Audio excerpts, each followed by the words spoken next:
Hello and welcome to this webinar on curriculum alignment and progression between early childhood education and care and primary school, a brief review and case studies. This webinar will present a new working paper which provides international data and findings from 7 case studies on how governments use curriculum to support continuity for young children. There will be an question and answer session after the presentation. Please send any questions you have to the Early Childhood Education and Care team at ecec@oecd.org or via Twitter at #OECDEduskills. Edu with a capital E, skills with a capital S, and #primary developments, primary and developments with a capital D and P and D. For your information, this webinar is being recorded and will be available from our YouTube channel at www.youtube.com/user/educontact in the next few days. During the webinar today, you will hear first from Yuri Bafali, Head of the Early Childhood and Schools Division of the OECD Directorate for Education and Skills. Claire Reedy and Arlene Forster from National Council for Curriculum and Assessment, NCCA in Ireland, will present next. And then we'll be happy to address questions received from the audience. I would like to hand you over to Yuri. Thank you. Thank you. Good afternoon or good morning, everybody. Thanks for joining this webinar. Today, I am pleased to present this working paper on curriculum alignment and progression between early childhood education and care and primary school. This study was conducted by the OECD in collaboration with and also with the funding support of the NCCA in Ireland, and also in collaboration with the Centro de Estudios Primera Infancia in Chile. Today, I am with the OECD ECEC team, including the main authors of this working paper, Elizabeth Shui and Arno Engel. So these colleagues could also join the discussions later. Let me start by talking why we gave focus on curriculum in this working paper. Curriculum is an important policy tool to support transition, and there are several ways to make sure of the continuum and also the progression between early childhood education care and pre-primary education, primary education, sorry. And there is not necessarily just one best approach, and this study explored different dimensions to better understand promising policies and practices to make sure of the alignment and the integration so that ECC and primary education policies could best support children's learning and well-being. And when we talk about curriculum and pedagogy, it is also very important to well understand and take into account the broader context of education systems related to the curriculum issues. For example, we have to also take into account the governance and organization of education systems, including standards, how systems and institutions are organized.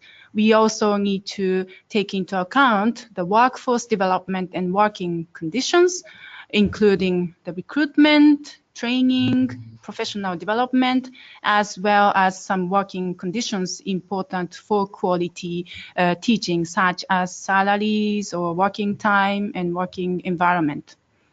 Data and monitoring is also an important element to be studied to better understand the possibilities and the challenges of curriculum continuity.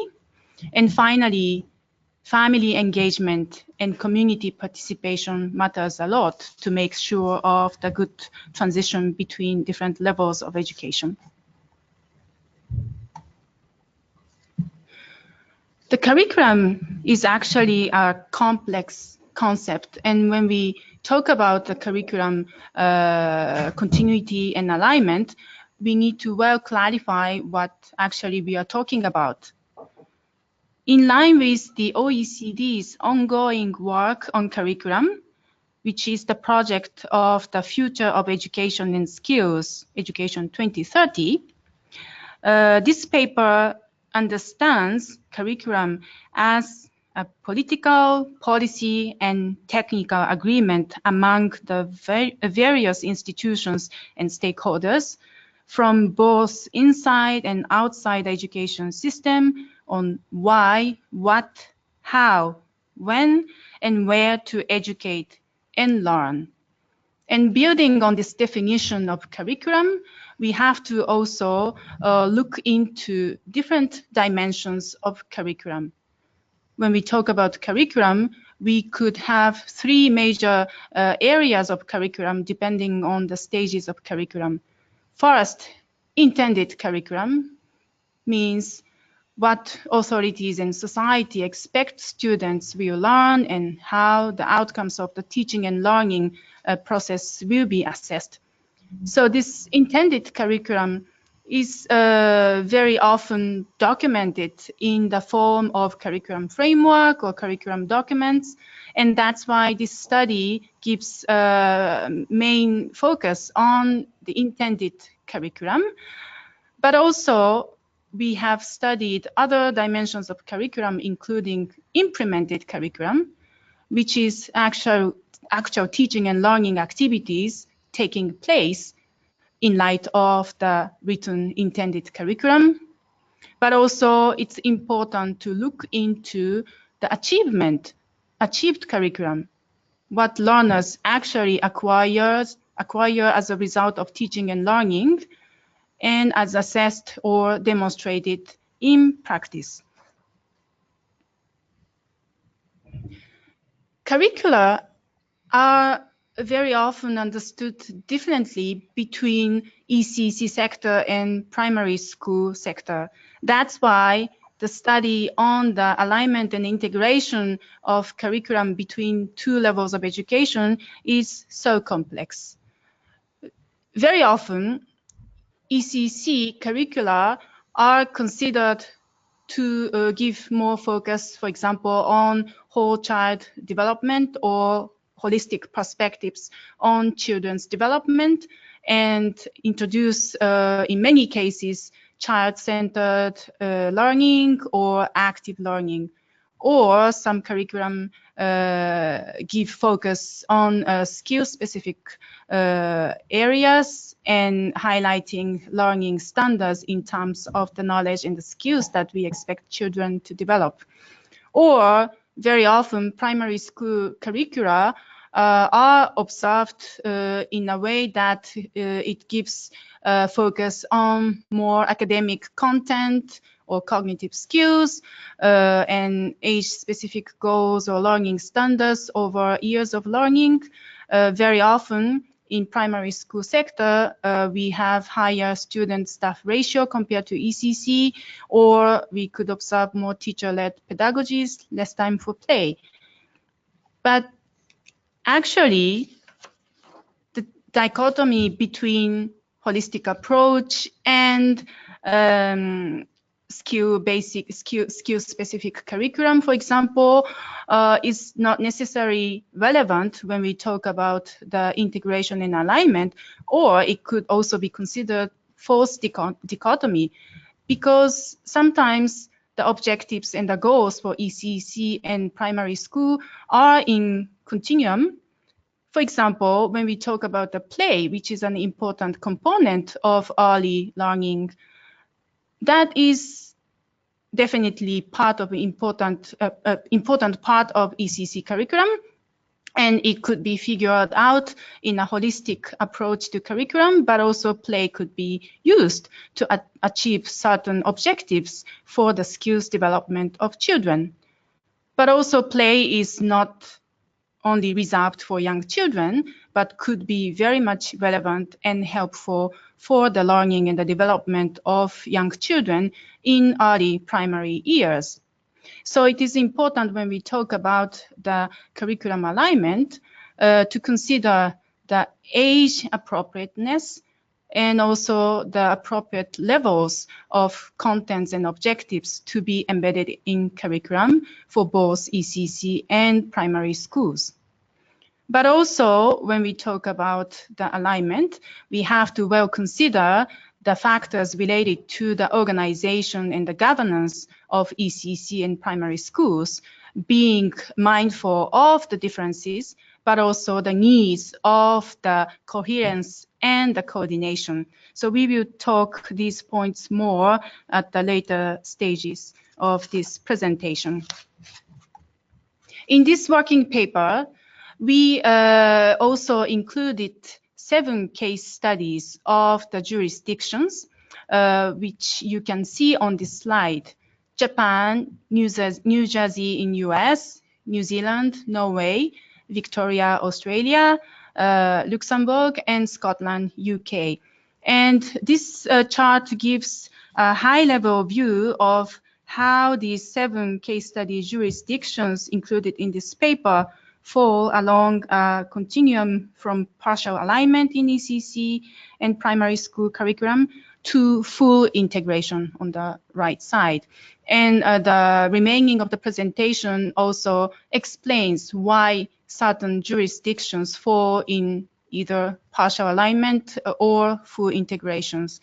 We considered different documentations and available OECD evidence and sources to analyze different dimensions of curriculum, including curriculum design, implementation, but also, as I mentioned, we took into account the surrounding factors of curriculum, important dimensions of governance, staff development, and etc. These 7 jurisdictions were selected in consultation with the study partner, NCCA, and we try to make sure that we have a good geographical balance as well as the diversity in terms of different approaches that these jurisdictions are taking to make sure of and strengthen the alignment. And these case studies could provide interesting insights into the concrete cases and experiences that countries and jurisdictions are experiencing. And during the last part of this presentation, we will also present some of the lessons that we could extract from our analysis of these case study jurisdictions. Now, let me move to some of the highlights from the findings of this working paper. First, this working paper analyzed the broader structures of education systems in which curricula are embedded, as I mentioned, including the organization and governance of education systems, overarching goals of ECEC and primary school, and the training, the working condition of teachers and staff members working in these sectors.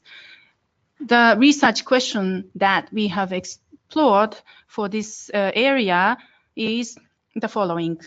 How are continuity and progression between ECEC and early primary education supported?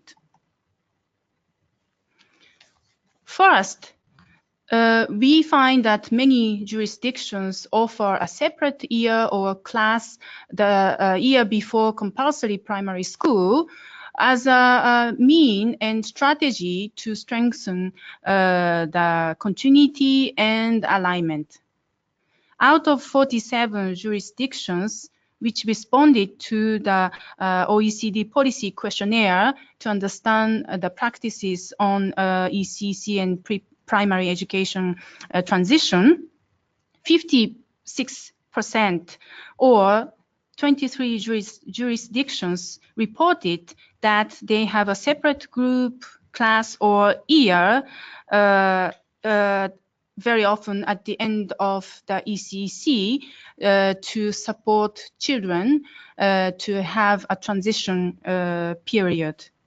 And within that 56%, 48%, so almost half of the jurisdictions studied, said that that kind of separate class or year is compulsory.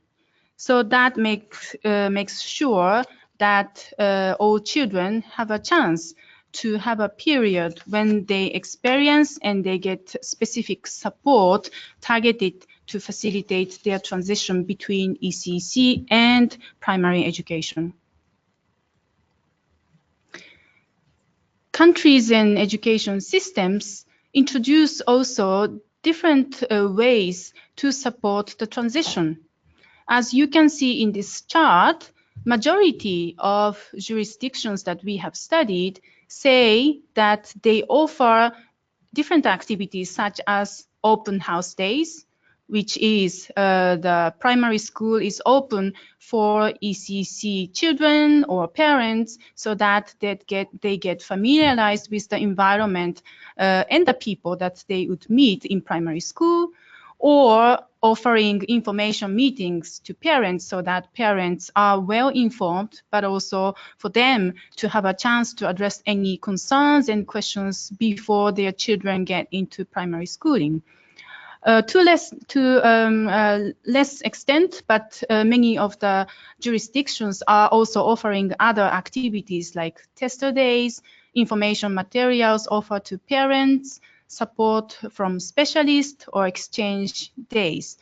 Not so many, but some jurisdictions are also introducing home visit by primary school so that they also understand the family and community context of children to better prepare their transition. There is also one way to make sure of the transition through physical integration of ECEC and primary schools. This means that ECEC institutions like kindergarten and primary schools are existing in the same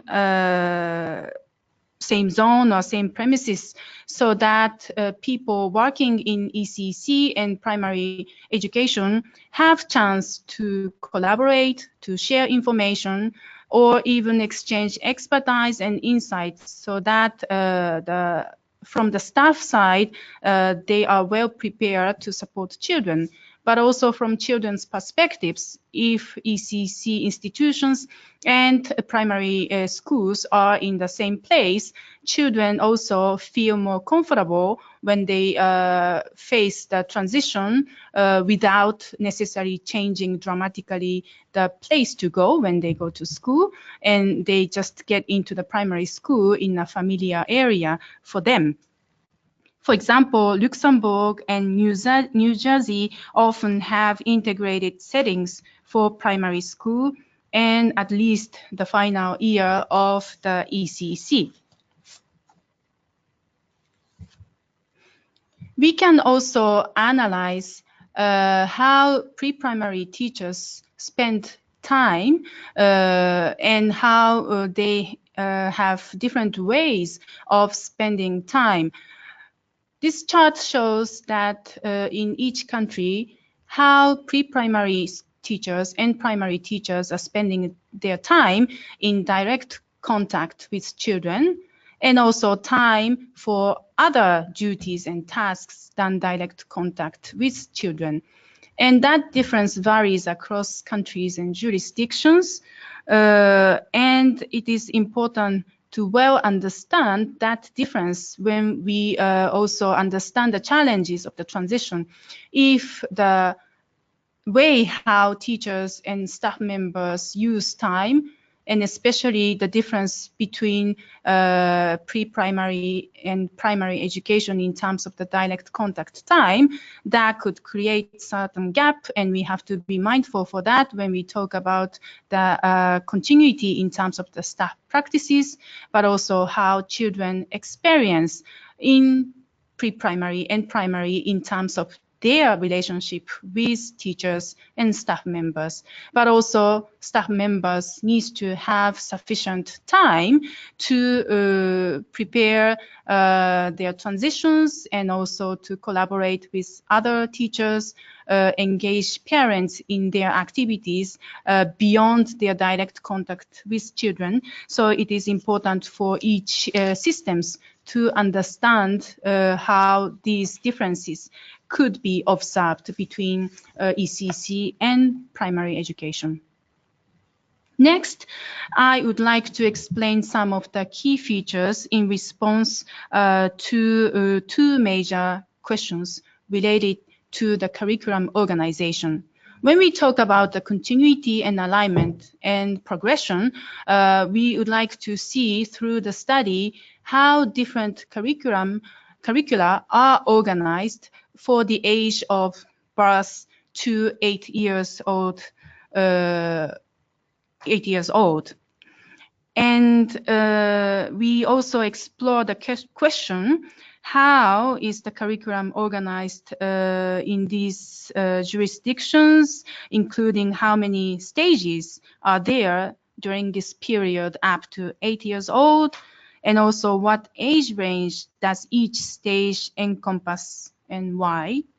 We also explored which jurisdictions have a single curriculum stage that incorporates experiences in preschool education and the early years of primary education, and what are the defining features of this stage that distinguish it from earlier ECEC experiences and later stages in children's primary education.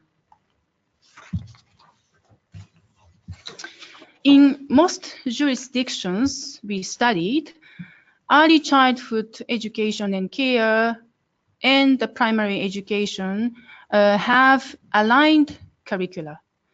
Aligned curricula means that curricula are not necessarily fully integrated, but they have designed ECEC curriculum and primary school curriculum in alignment. For example, having shared goals, shared visions, or certain progression designed into ECEC curriculum as well as primary curriculum. This, the share of jurisdictions having this type of aligned curriculum is almost half of the jurisdictions that we have studied. Then some systems have integrated curriculum, which is a single curriculum covering the early childhood education and care stage and primary school. But some jurisdictions, 22% of the target jurisdictions, are not having aligned nor integrated curriculum. This table shows a summary of different way of aligning curriculum among these 7 selected case study jurisdictions. As you can see, the orange lines of Luxembourg and Scotland show that these 2 jurisdictions have integrated curriculum for ECEC 02, which is pre-primary education, and ECEC 1, which is primary education. Or Victoria, Australia is an interesting case that they have an integrated curriculum for the much earlier stage of care and education and pre-primary education. But other 4 jurisdictions have a different curriculum for ECEC and primary education, but with an explicit intention and efforts to align these 2 levels through curriculum design and implementation measures. Now I'd like to give you some of the examples to illustrate what I have mentioned in terms of the features of curriculum alignment. This shows an example of New Zealand's curricula, pre-primary and primary, aligned in terms of the strands and key competencies. In New Zealand, the early childhood curricula for age 0 to 5, Te Wariki, is explicitly aligned with the New Zealand curriculum, which covers both primary and secondary school. And as you can see in the slide, this alignment occurs between strands in early childhood and key competencies. And you can also see an intentional effort, but also age-appropriate progression of the progress of learning that we expect from children. which are also framed under the high-level objectives and the goals that New Zealand is intending to achieve through the curriculum, which are the development of children who are confident, connected, actively involved, and who become lifelong learners. This is another interesting example of Luxembourg. Luxembourg, in contrast, uses a single integrated curriculum for early and primary education, and their curriculum is divided into 4 cycles, and each cycle has 2 years, except for the first cycle, which could start as an option from the age 3. And children have one teacher and the same group of classmates for each cycle, so that the same teacher follow for 2 years to monitor and provide support to achieve the goals for each cycle. And for each cycle, the same principles and learning areas are used, while for the activities to achieve these goals, there's a very good consideration to introduce age-appropriate and stage-appropriate pedagogies so that students follow the support and the teaching and learning in light of their specific needs for the given age and the given stage of learning. Another example from Scotland. This is from a Scottish curriculum for excellence, which covers the widest age range among those included in this case study. And this curriculum of Scotland covers from age 3 to 18, and you can see that they have introduced the full alignment throughout the phase of the learning from early childhood to pre-tertiary education of students. And this is an example of one area of curriculum, which is art and design. And as you can see, depending on the level, as in the table expressed as first level, second level, and third level, the same learning areas and overall goals are articulated through more detailed expression and definition of the expected learning depending on the level. And you can see that it is built based on the expectation of what should be learned for each level to create some building blocks to advance different levels of learning throughout the curriculum frame. Finally, I'd like to show another example from New Jersey in the US. This is an example of the curriculum standards for measurement, learning of the concept of measurement as a sub-area of mathematical learning. And from preschool, kindergarten to primary schools, there are different objectives and standards are set, and schools and institutions, and of course teachers, design their teaching based on these expected results of learning throughout the process of learning from preschool to primary school. When we studied also the change over time in terms of the contents of the curriculum, we could also observe some interesting patterns. In many of the jurisdictions, between 2011 and 15, there are some changes in terms of the areas included in ECEC learning. For example, foreign language, ICT, ethics and citizenships are more and more included in ECC setting compared to the time before, whereas some areas like literacy and numeracy stays stable and stays as a core areas of learning included in this curriculum.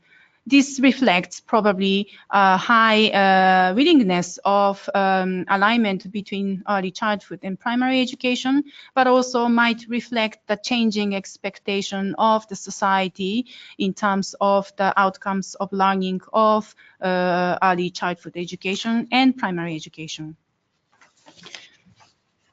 Finally, I would also like to present some of the findings in terms of the implementation of the continuity and the progression of curriculum.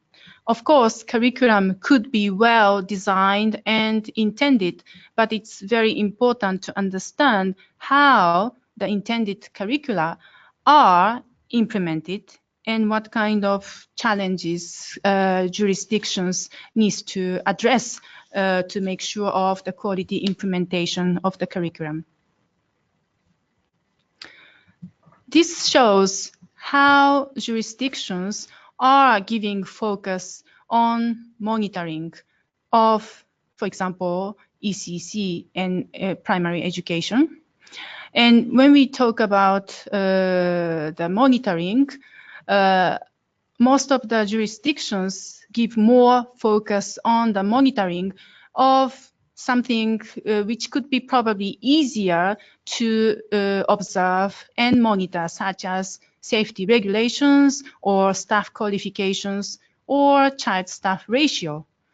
But as you can imagine, it is also very much important to monitor how curriculum is implemented, and that part of the monitoring is still not well implemented or not introduced in many of the jurisdictions, which remains a challenge. And also for these studies, it was challenging because we didn't find much evidence and information in terms of the effectiveness of the curriculum introduced or how curriculum is actually implemented on the ground. So, as I argued, curriculum have the potential to facilitate transitions and also to promote progression as children move from ECEC to primary schools, and all these different dimensions which matter for the transition considered, we have drawn some of the important lessons out of this analysis. Of course, it is important to note that we cannot say that there are certain best practices or the most effective practices out of this study, but we could still highlight some of the promising practices or the dimensions that policymakers need to consider when they want to plan, design, or reform the policies to improve the transition. First, governance and organization of education systems can facilitate curricular continuity, or in another word, just making sure of curriculum continuity doesn't make a sufficient input, and it is important that the curriculum continuity is is linked to the efforts to align governance structures and the organizations. For example, some countries are trying to make efforts so that there's some alignment in terms of the governance between ECEC setting and primary educations, or sometimes alignment between the formal and informal sectors and private and public institutions. Second, it is also crucial to align learning areas, which can be ensured without introducing formal and specific references to traditional academic disciplines in ECEC curricula. And also it is important to make sure of the alignment in learning areas without necessarily making ECEC like schools, but it is more of aligning of the learning area while making sure of the specific responses and pedagogical practices to introduce the age-appropriate and needs-specific practices to help learning happens. Third, it is also important to foster alignment of curriculum across levels and alignment between curriculum and monitoring and assessment of the learning. And it is a challenge, as I have mentioned in the previous chart, that data and monitoring in this area is still under development in many jurisdictions, and it is something that we should keep in mind when we talk about the future development of the support for jurisdictions when talking about the evidence-based improvement of the policies and practices. And finally, professional continuity matters. It can support curriculum alignment in practice by bridging gaps between intended and implemented curriculum. For example, it is important for ECEC teachers and staff members and primary school teachers to both understand the specific features of early childhood and childhood at the age of primary schools. They share the understanding, they also share the practices, and they create the culture of collaboration so that both sides make efforts for transition and not one to make efforts to align to the other. And to do so, it is also important to consider the conditions of professions in this area, including the condition of working, qualifications, which could be also the areas that could facilitate the collaboration and the exchange between staff members of these two levels of education.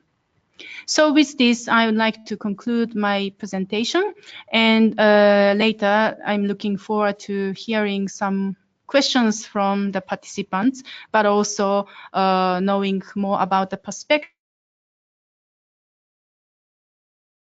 from Irish partners following my. Thank you. Thank you.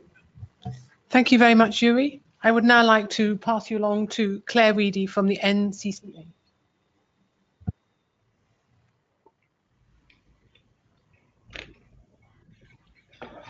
Good afternoon from Dublin. We'd like to thank you for the opportunity to share with you today, and again to offer our appreciation to our colleagues at the OECD for this opportunity.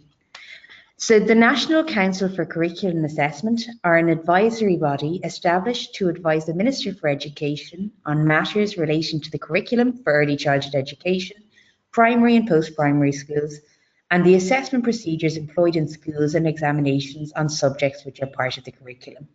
Our role is advisory, and our structures are representative of stakeholders in education. We're not an implementation body. We work in this space of curriculum development. So this is where this project originated. The advice we offer to the Minister and the curriculums we develop are established through 4 key interconnected tenets of our work, namely research, consultation, deliberation, and networks. All advice and decisions emerge from a strong research basis. This underpinning is a combination of commissioned research, local action research, comparative studies, background papers, and evaluations. We also engage in frequent and widespread consultation, increasing at the start and close of the development process. This allows for feedback and advocacy. During consultation, we look to schools and sites to connect and ground research in the lived experience of teachers and practitioners. Within our own representative structures, there's considerable deliberation with our stakeholders around background papers, research, draft specifications, and consultation documents. The many and varied perspectives represented contribute to the richness of this deliberation and dialogue. Networks feed into the other 3 pillars and strongly reflect the intention of keeping in touch with the reality of schools. They allow us to learn from schools and settings as sites of innovation and creativity, and to contextualize the process of curriculum development. So why now? When published in 1999, which we realised today is 2 full decades ago, the primary curriculum was cutting edge, serving as a solid foundation for teaching and learning for many years. 20 years on, we're asking whether or not, or perhaps to what extent, our curriculum is still cutting edge. Does it still reflect what we deem important for children's learning? Irish classrooms have changed significantly since 1999, as we're sure yours have around the world. They're busier and more dynamic places, with teachers supporting a greater diversity of learners. We also now have the benefit of a much greater volume of research evidence from neuroscience, developmental psychology, and sociocultural research.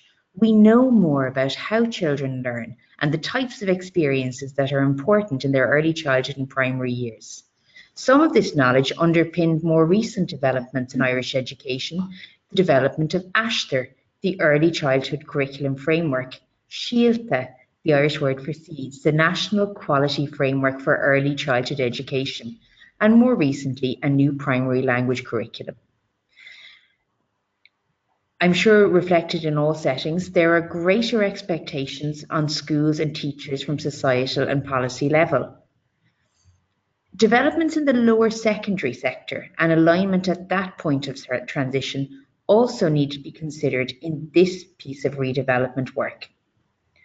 All that considered, it was definitely timely to check back in with our primary curriculum and to consider what it needs to do for the next generation. So undoubtedly, there is a strong momentum in education policy in Ireland in relation to supporting and promoting a lifelong learning agenda. In each of these key education policy documents that you can see on the slide, there are actions for early years, primary, post-primary, and tertiary education. Our challenge as practitioners, evaluators, and policymakers is to ensure that we do all we can to deliver the child-centred coherence necessary to translate this vision into positive real-life experiences for all our learners, irrespective of age and stage of their participation in our education system. This intention is reflected in the developing policy context in Ireland, particularly in the early years.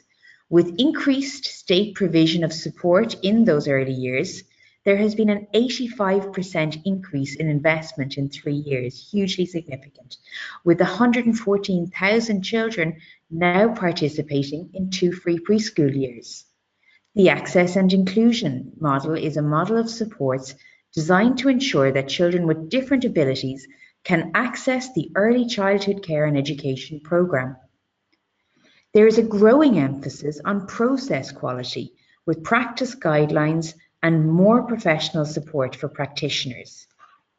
Revised regulations place a significant emphasis on the governance of service and quality of practice to ensure that children attending early year services are safe, receive appropriate care, and have a positive experience where they can develop and learn in a quality service. Attracting and developing and retaining the professionals involved represents a significant challenge and opportunity. My colleague Arlene is going to explain a little bit more about our context. Good afternoon, everybody. So Claire has outlined, I suppose, the background for our work in Ireland in looking at the theme of alignment and progression between early childhood and primary. So I'm going to just take you in a little bit more detail to that curriculum space. So as Claire has said, in Ireland we have 2 separate, albeit overlapping curricula for early childhood and primary. We have ASHTER, the Early Childhood Curriculum Framework, which was published in 2009, and it supports children's learning from birth right through to 6 years of age in a really broad range of early childhood settings, including the first 2 years of primary school. When children move to primary school, which happens in Ireland between the ages of 4 and 5 years, their learning is then supported through the primary school curriculum, which is subject-based and which was published in 1999. So both of these, both ASHTER and the primary school curriculum, support children's learning from the ages of 4 to 6 years. And so in this way, there's a shared space created between ASHTER and the primary school curriculum. So looking in more detail then at this shared space, Since Ashtar was published in 2009, it has had a really significant impact on children's early learning experiences in playgroups and preschools, as well as in the first 2 years of primary school. Many primary school teachers up and down the country are using some of the pedagogical ideas from Ashtar, such as play, as they work with the different subjects of the curriculum. Indeed, this upwash effect of Ashtar has been so significant in Ireland in recent years that it's sometimes referred to or described as a quiet revolution in the early years of our primary schools. And indeed, this quiet revolution has from time to time made national headlines. And on your screen, you can see one of these from just early last year. So in terms of NCCA's work in reviewing and redeveloping the primary curriculum, as Claire has said, this is the first opportunity we've had in about 20 years to really look in detail at our primary curriculum and to consider what it should do for children when we look ahead to the next decade. This work involves the NCCA in looking at a number of key aspects of curriculum. And you can see these on your screens, such as purpose, aims and values, curriculum organisation, as well as looking at alignment and progression, and in particular, alignment and progression between early childhood and primary. So we're using a very particular process for this work, and you can see this in the centre of the slide. We're drawing really extensively on research, as Claire has noted, and in this context, the OECD working paper being launched today is a significant part of the research and evidence base that we'll be drawing on. We're also running seminars which bring the stakeholders from across early childhood and primary, across different organisations, departments and agencies together to tease out ideas about a primary curriculum and for them to share their perspectives on the work. And then very importantly, we're also working directly with schools and with early childhood settings so that they can bring their local experiences to bear on the work. So these three strands together, the research, the seminars, working with schools and early childhood settings, they will all help us in Ireland to shape a redeveloped primary curriculum, which we hope will have much greater alignment and progression with the early childhood framework and with children's experiences in those early years. Now, this work builds, I suppose, really, really strongly on a consultation that we held in 2017, in which we looked really closely at the structure of the primary curriculum, and we also looked at how is time used or allocated across the different subjects of that primary curriculum. As you can imagine, there were many key findings from that consultation, but I do want to just draw your attention to two in particular, which are very relevant, I think, to this afternoon's discussion on alignment and progression. So that particular consultation, which involved many stakeholders across early childhood and primary, that consultation showed strong support in Ireland for building greater connections between what children experience in their preschool years and in the early years of primary school. And many stakeholders saw this as being really important for building greater continuity in children's experiences. But stakeholders also raised a number of very practical concerns, and these link very much with some of the challenges or some of the other system pieces that Yuri has mentioned. So our stakeholders would have mentioned the differences in pupil-teacher ratios, the differences in minimum levels of qualifications, working conditions, etc. The second big finding that's relevant, I think, for this afternoon is that there was broad agreement across stakeholders for having a much more integrated curriculum structure for early primary, moving away from subjects. And this was considered to be really important in terms of being developmentally appropriate for children in this stage, but also being very important for areas of learning such as oral language development, but also to enable a greater use of play-based teaching and learning. So building on these 2017 consultation findings, we've been really delighted to be able to collaborate with the OECD on the working paper being launched this afternoon. This paper was actually presented at a curriculum seminar by the OECD in Dublin last October. And that presentation and seminar gave an opportunity for education partners in Ireland across early childhood and primary education to come together, I suppose, to look in more detail at the concept of curriculum alignment and progression, to look at and learn from the international experience, but also then to tease out how and to what extent the redevelopment of the primary curriculum here in Ireland gives an opportunity to achieving greater continuity of experience for children across the two sectors. Now, it's very early days in our work, but there are some broad points or broad themes emerging in our discussions on alignment and progression. And you'll see these on your screen. So we've had conversations about the fact that when we look at our policy context, which Claire touched on, we're certainly moving in the direction of greater alignment and progression. But a number of stakeholders have highlighted that practice follows at a slower pace. And indeed, this connects very much with, I suppose, the whole literature on change. A second theme in our conversations to date have been around a desire to continue to build connections between early childhood and primary, but at the same time finding a way of holding on to the unique identities of both sectors and recognising that there are differences and the importance of those differences as well. A third theme in our conversations relates to the importance of alignment at multiple levels, and this is a very strong theme in today's working paper.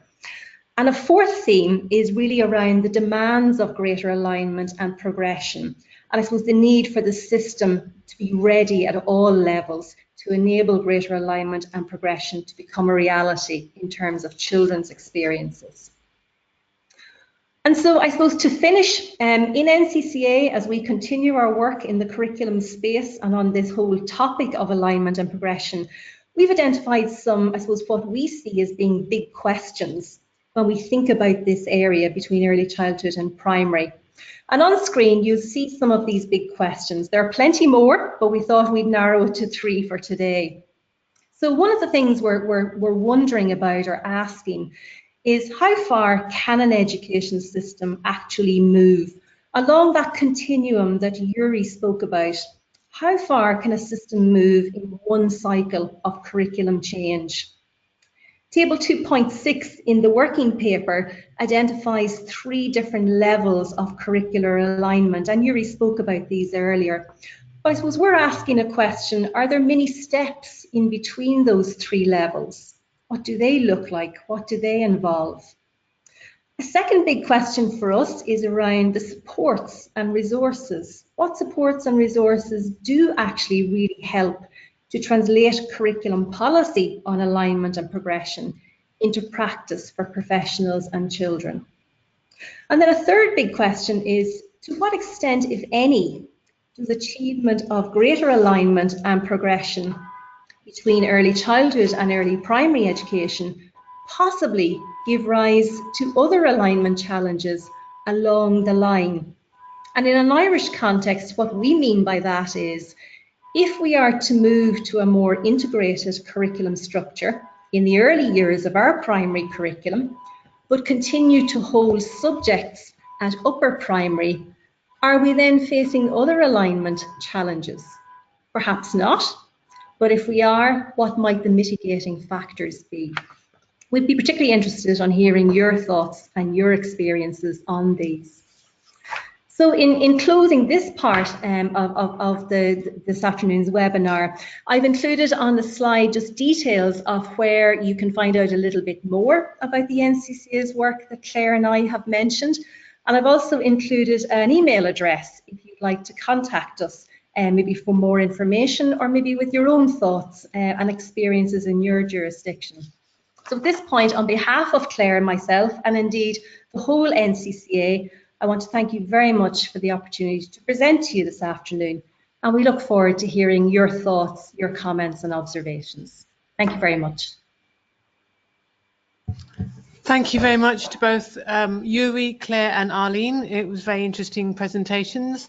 I now have a couple of questions, some questions that we have a short time to address. The first one I'd like to start with Yuri. You say that curriculum alignment can facilitate progression between early childhood education and care to primary education, and the working paper has reviewed several cases. Which one would be the best example, do you think? This is an important question, and I can easily imagine that many of the listeners are thinking and exploring who is the best. But actually, it is really not easy to say what is difficult. It's not possible to say the best examples, because when we talk about the curriculum continuity and alignment, it is very much important to be sensitive to the values or the context or the specific needs, depending on the culture, depending on the systems, depending on the tradition of early childhood education sectors and primary education. So the responses could be multiple. The most important thing is to consider the factors that could contribute to the effective alignment and progression, and each education systems embed those factors, taking into account their specific challenges and needs. That's why we show the chart to show and to place some of the countries where they stand, but we are not saying which is the best case and which is not. Thank you very much. I now have a question for the NCCA for Claire or Arlene. When trying to ensure increased continuity and alignment in your curriculum redesign process, how can you avoid a schoolification of pre-primary provision? It's a really interesting question, and if you could see me, you'd see that I'm smiling, because we've had, I suppose, a discussion about this going back a number of years. And I think this is where I'd link back to the point about the upwash effect of ASHTR, our Early Childhood Curriculum Framework. When we were developing ASHTR back in the noughties, in the mid to late noughties, one of the concerns at that stage was that ASHTR would essentially be a watered down version of our primary school curriculum, and hence that was coming from a fear of schoolification. I think in Ireland we have a very, very strong tradition, and in terms of our values, we very much value, I suppose, playful experiences for children, not just in the early years, but in early years of primary as well. And I think that that upwash effect of ASHTR that I spoke about, and that quiet revolution that's happening in our primary classrooms, I think is real evidence of that. Early childhood practitioners and teachers who work in those early years of primary really value those types of experiences for children.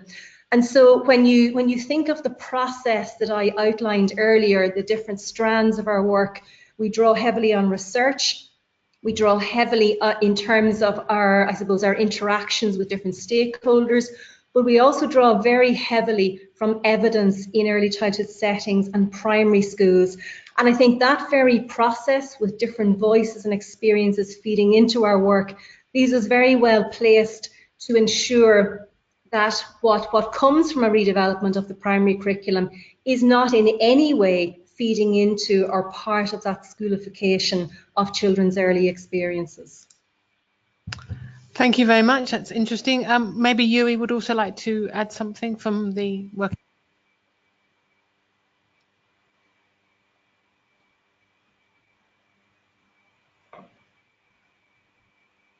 I have a question for her then.